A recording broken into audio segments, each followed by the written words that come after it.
Hi guys, it's Angie with Fun Endeavors Tie-Dye Lab. Today I'm going to ice dye a 52% cotton sweatshirt. I've washed and dried my sweatshirt, soaked it in a soda ash solution for at least 20 to 30 minutes. I wrung it out of my Panda spin dryer and so it's just barely damp.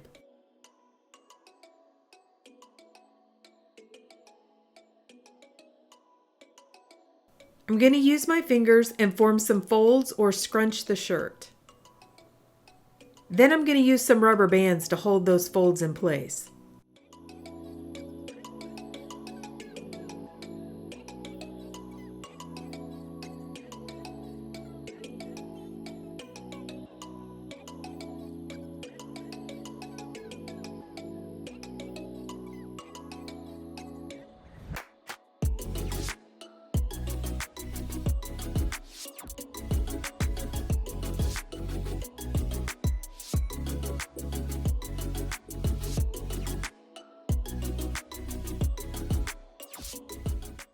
For this sweatshirt, I'm going to ice dye it, and I'm going to ice dye it in the Muck. What that means is I'm going to put the sweatshirt inside of a plastic container, and as the ice melts and runs through the sweatshirt and through the dye, the sweatshirt is allowed to sit down in that runoff, which is called Muck. It processes in the Muck, and I don't disturb the Muck until I'm ready to rinse it. For this sweatshirt, I'm going to use a single color. I'm using Bordeaux from Pro Chemical and Dye. I'm going to sprinkle the Bordeaux over the top. However, I'm not going to put it on real heavy. I want to leave some white space on the sweatshirt.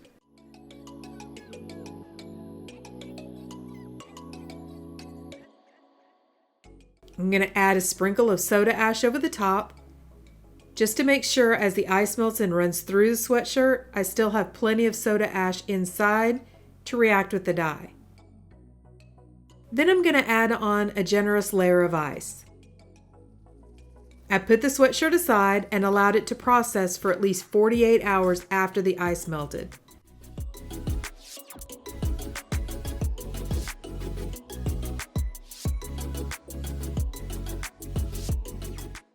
After all the ice melted, this is what our sweatshirt looked like. However, there wasn't a lot of muck down in the bottom of the container because the sweatshirt soaked most of it up.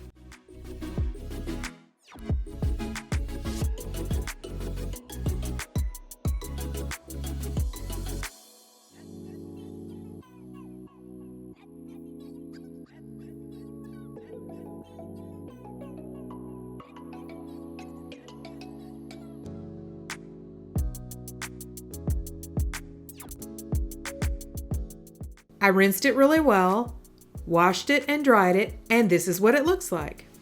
So overall, I'm really happy with this one. I think it ended up looking really cool. I was quite surprised that the dye took so well to the 52% cotton.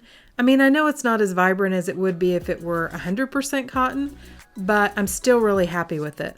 I love all the color splits that came out of the Bordeaux, especially that kind of burnt orange color. I also like the interesting pattern that came out of the Muck dye and scrunch pattern combined. So listen, if you guys have enjoyed watching this video, I sure would appreciate it if you'd hit the big red subscribe button and subscribe to my YouTube channel. Thank you all for watching, and I hope you have a great day.